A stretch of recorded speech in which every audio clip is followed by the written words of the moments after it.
Welcome to Reddit Aliens. People of Reddit, what is the scariest, most horrifying thing that has ever happened to you? Please remember to like, share, and subscribe. I can't believe I'm sharing this, but I got attacked and raped in broad daylight on a Sunday afternoon in a shitty neighborhood. After it was over, I walked away and got on the bus and called my boyfriend at the time, who called the cops. Had to transfer buses to get to the ER, told the cops everything. The detective took my bus pass, I guess to confirm the details, but the transfer to the second bus didn't register because the fare box was broken. I didn't remember this at the time, I was all left up. So the detective immediately assumed I was lying. I must have gotten a ride with some guy and something shady happened that must have been drug related because of the neighborhood, but clearly I was lying. Only after talking extensively with my roommate about every single detail did I recall that the fare box on the bus was broken and the driver just waved me on. I tell the detective, now I'm changing my story. To be the victim of a terrible crime and have the cops accuse you of lying? They told my family I was lying. They told my boyfriend I was lying because I must want attention. It was horrific. Come to find out that in the next month, 2 more women are raped on that same block, and one of them was killed. Driving by the scene of a car accident and realizing it was my brother. A few months ago, I was driving to get food after my parents had left to go shopping and my brother left to go to work. I made a right onto the main road and found it odd that there was traffic in our sleepy town. I saw there was a crash up ahead and the car looked similar to my brother. I got closer and saw his license plates. The airbags were deployed and the car was completely totaled, with the contents under the hood spilled out all over the street. The 2 seconds between when I realized it was his car and when I saw him standing on the side were the longest 2 seconds of my entire life. I didn't know if I was going to see an ambulance, a body bag, or God knows what behind the wreckage. By the grace of God, he was left with only a broken foot. That was the first time I ever felt truly panicked. It's not a pleasant feeling. When I was 15, my friend and I hiked down a cliff to go to the beach at dusk. The beach we were going to was a small area of sand surrounded by bluffs. The only way in and out was the narrow trail that we were walking on. We heard some people on the beach and we didn't think anything of it, but as we were walking down, we walked past this guy sitting on the side of the trail. He started catcalling us, called us out for ignoring him, and then he started to follow us. We quickly realized that his friends were likely the people at the end of the trail and that we were essentially trapped. We ducked behind some bushes, hoping that the guy following us wouldn't notice when he came around the bend. He noticed we were gone, started screaming for us, and then walked right up to the bushes we were behind. Looming over us, he laughed and said, "Are you girls hiding from me?" It was the scariest moment of my life. I've had much worse things happen to me, but something about being trapped and the ever-building dread of not knowing how you're going to escape, compounded with his words and smirk, made it the scariest moment of my life. Luckily, adrenaline kicked in and I leapt over the bushes and sprinted back up the hill, dragging my friend with me. I guess he was too out of shape to follow because he gave up chasing us halfway up the trail, lol. Watching a kid get hit by a car and then ran over several times. This is a long post, just so you know. My brother's school has a really odd setup where the parking lot is super small and has the line to pick up kids always trail out of the school and onto regular traffic past the intersection. Usually, people line up around the corner to keep the line close to the curb, but there's always the asshole who comes in front of the opposite direction to slide into the line illegally and usually cause a ruckus if they do make it in. The day I picked up my brother from school, I walked home with him and was watching traffic closely because even speed traps and large school zones signs can't stop people from speeding, and it isn't the first time a kid's been hit due to this, unfortunately. As I watch out for cars, I watch a woman try to get into the line using the opposite intersection before the other car that's rounding the corner cuts her off, making her speed up in order to make the cut in line successful. I honestly don't know how it happened, because the curb on that corner is actually higher than normal due to how much that side of the street floods. But she managed to gas the car enough to jump up the curb, hit a child, drag him under the car, and make it up the hill that separates the sidewalk from the fence to the school. Cue the horrified screaming from everyone else who saw. I watched as this woman took her foot off the gas, let the car roll down over the kid again, and then gas it again to run him over again and again and again, until the dad who's trying to grab his kid from under the tire yells at her to get up the hill and pull the e-brake. It lasted less than a minute, but I still remember how the kid screamed and how his dad screamed louder while this woman hit him repeatedly. I called the police and took my brother home, who had his eyes covered as soon as I saw her jump up the curb, and gave my statement later on. Thankfully, the kid survived, but it definitely made me extra ultra paranoid about walking home, and definitely made me call my council members to find a way to make it harder for people to get their licenses if these types of people are driving around. Well, there's plenty to get angry about with this post, but I'm glad that the child was okay, thank God, and that hopefully the school made some improvements to that pickup line. At Six Flags, I was going on some ride that constantly swung like a swing. It even went upside down when the ride started. The guy who checks the seats skipped me by accident. It started to swing. I then realized my seat was loose and wasn't holding me in. About 75 feet in the air, I started screaming, "Stop the ride!" My family noticed and started to yell with me. Eventually, the entire swing started yelling to get us back down. When we went down, I had to change seats since the one I was on was actually broken anyways. The second we were upside down, the ride malfunctioned and wouldn't start swinging again. This meant we were stuck 125 feet in the air until they fixed it. I almost died twice in 2 hours. I was 7 at the time. It took them about an hour and a half to fix the ride. People were throwing up after the first 20 minutes. Whoa. My mother and my aunt used to punish my cousin and me if we had bad behavior. They took it out on me and my cousin to the backyard that had a huge plague of rats. Most of the time they did that to us was at night, and we saw very huge rats just a few inches next to us. They did that to us since I was 3 years old, until I became 15 years old. I was sitting with my ex-boyfriend watching Friends. It was winter and about 8:30, so dark outside. His mom had these almost floor-to-ceiling long windows, and she never kept curtains on them. We were sitting across from one, and we kept hearing these weird rustlings outside, but didn't really question it. Then we saw a flash in the window, the sound of a camera clicking, and someone hauling ass outside. My ex ran after him, and I called his mom, but nothing ever came of it. My ex never found anyone, and his mom claimed to never believe us. Yet there were curtains next time I came over. The time when, just before my second birthday, I was pushed from the 6th floor of a hotel building. I remember bits and pieces of falling, waking up and looking for my mom with her nowhere to be found, then passing out. I then remember waking up in what looked like a cage, but what I know was a bed surrounded by metal railings so I wouldn't fall out of it in the hospital. That might not really count though, so let's just go with the time I woke up immediately after surgery as they were wheeling me to a room and I sat up and my intestines spilled into my lap.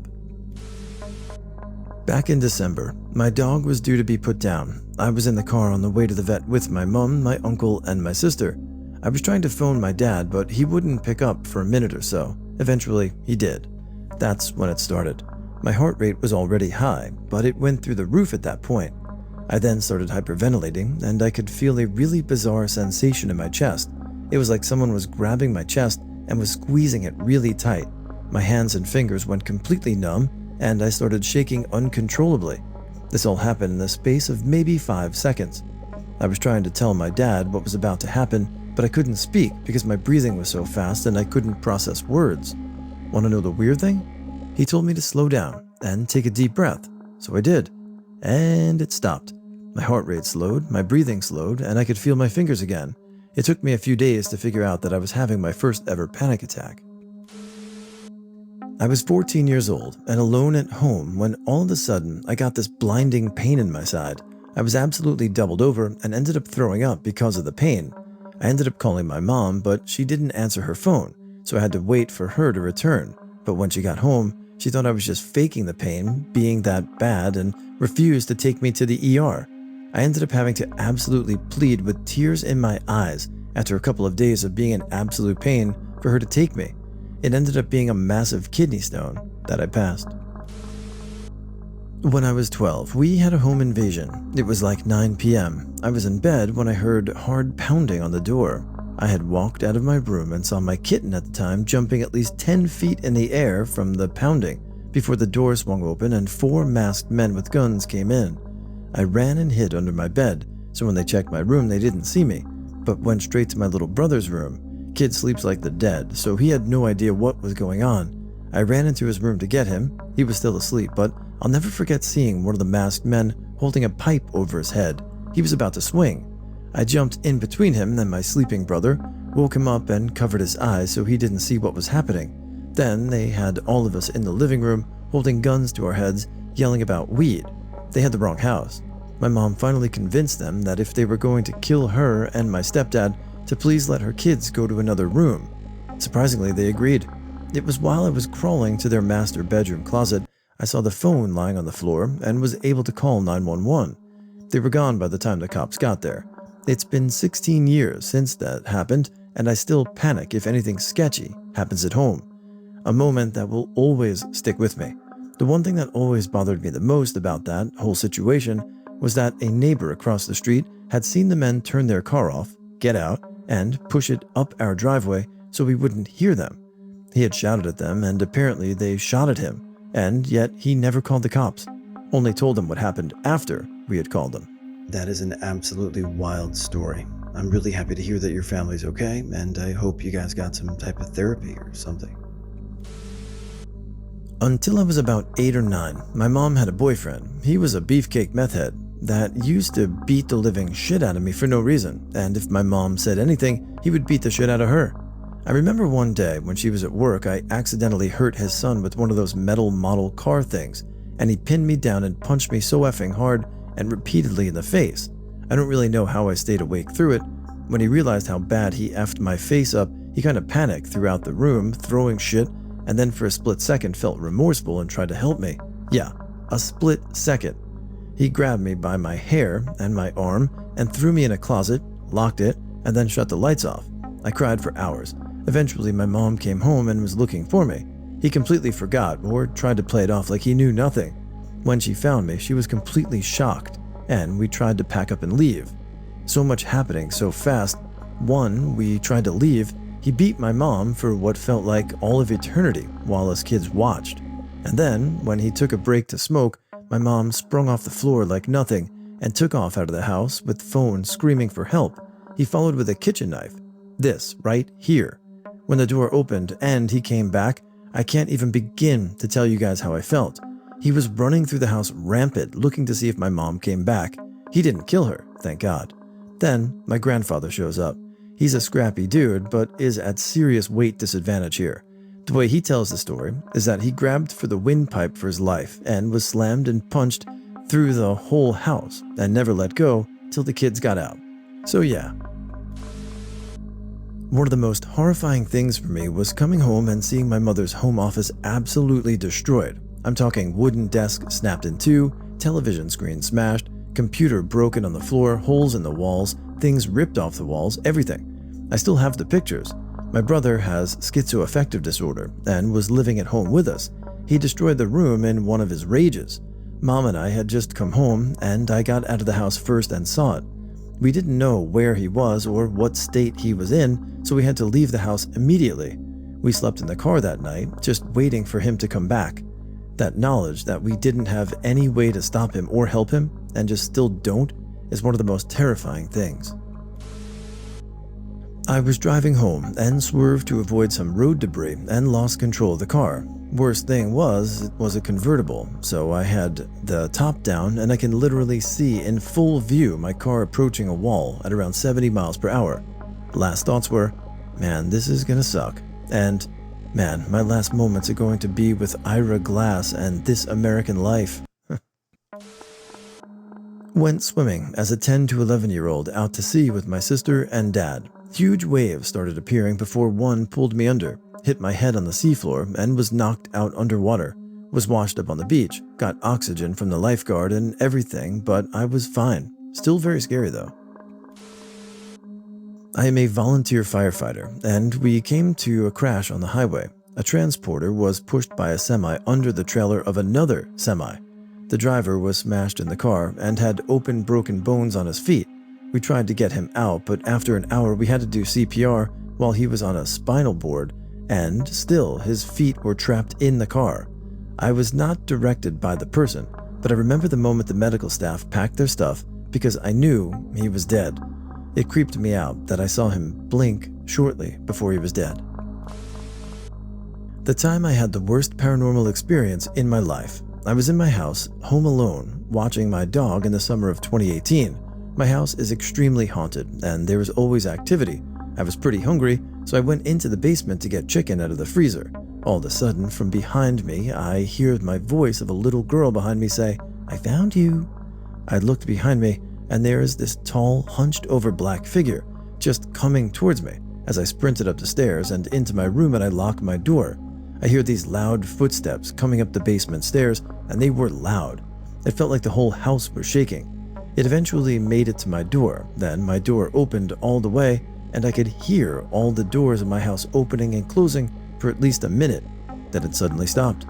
I grabbed my dog and walked 7.5 miles to my sister's house and stayed there for the night. Stayed there forever. I'm a little late to this one, but I've had 2 experiences where I thought I might die. The first one, I was just at the mall the day after Christmas a few years back, trying to blow some of my holiday money on some stuff I had been needing. I was in one of the stores below the food court when I heard a loud bang from the floor above and then lots of people screaming. I didn't realize what was happening until the employees started urgently ushering everyone into the back room, and even they seemed like they were panicking. In that moment, I was afraid that there was about to be a mass shooting taking place, and I was caught in the middle of it. I managed to escape out of the back and run for my life to my car and book it out of there. I found out later that night that it was gang violence related, and the shooters fled shortly afterward. No one was killed or even hurt, if I recall correctly. I was relieved in a way, but I also remember the absolute terror in hearing a gunshot in a crowded public place and thinking, "Oh God, I'm gonna die here." The second was maybe 10 years ago. I was hanging out with some friends at one of their apartments. We'd been drinking, smoking weed, getting effed up. I went a little too crazy and got sick after a while, so I went to bed. Well, my friends decided that they wanted to sneak out. We were in high school at the time, so the apartment was my friend's mom's, and they left through the bedroom window. The apartment was on the ground floor level, and my friend's bedroom had bunk beds against the wall and a couch up against the bottom bunk. I was asleep on that couch. Maybe 1.5 feet away from the couch was the window that they had left through, which had been left cracked open. At some point in the night, I woke up to some rustling outside the window. I figured it was my friends coming back, so I didn't pay any attention to it. Well, after about a minute, the rustling was still going, so I sat up and turned around. I was asleep, so that my head was at the end of the couch closest to the window. It was not my friends at all, but a man with a beanie pulled down low and a bandana covering the bottom half of his face. I could only see his eyes, and at that moment, it was apparent that he was just as surprised to see me as I was to see him. Everything that happened in the next 5 seconds felt like slow motion.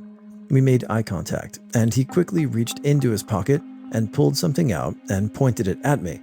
In the dark and in my panic, I thought it was a gun.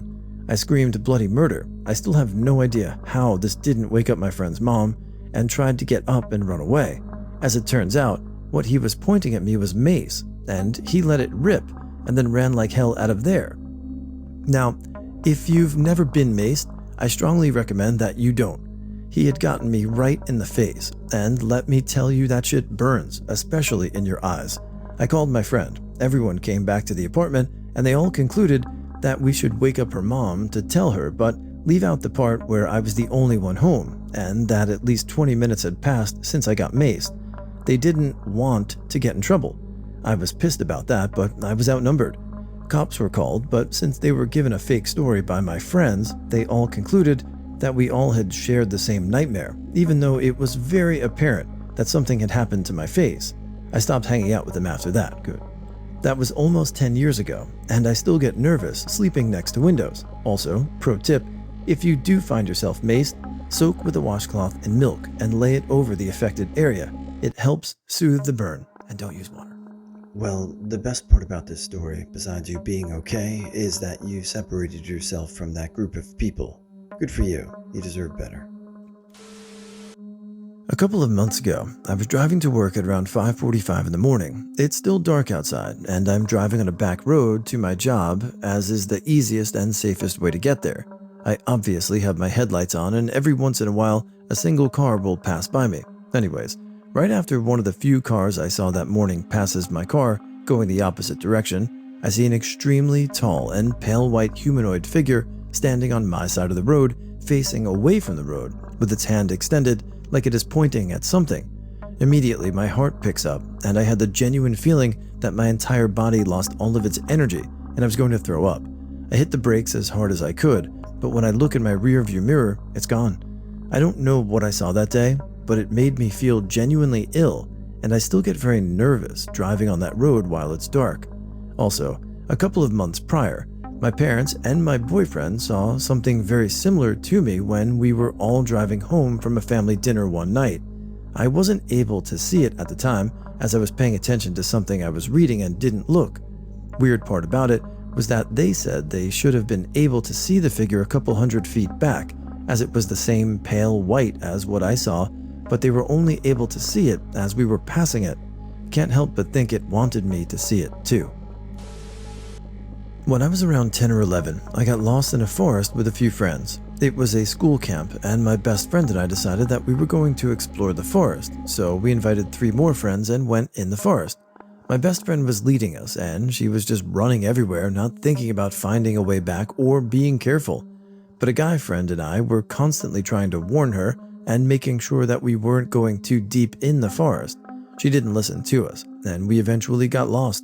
I told her to stop and that we should try to go back, but she insisted that she knew the way. We circled around in the forest and started climbing a hill.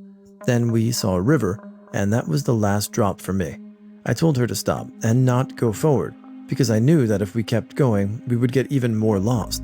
She at first didn't listen to me and kept going, but I told her the other 3 people to not follow her, and as I was expecting, when she saw that we weren't following her, she came back. Then a friend took out his phone and called his mom. But since 2 other friends were laughing in the background, his mom thought he was pulling a prank on him. At that point, I broke down and started crying. I was never good with adventures, and I was known as the cautious mom of the friend group, so this whole getting lost thing was too much for me. The guy's mom eventually believed him, and she and some other adults started looking for us. They told us to scream so they could find us, so we did. Well, actually my friends did, because I was crying at that moment. Then 2 men from the rescue group found us and took us back. Turns out we went so far away from the camp place that we had to walk like 3 kilometers or so. Needless to say, I quickly ran to my mom and dad when we got back.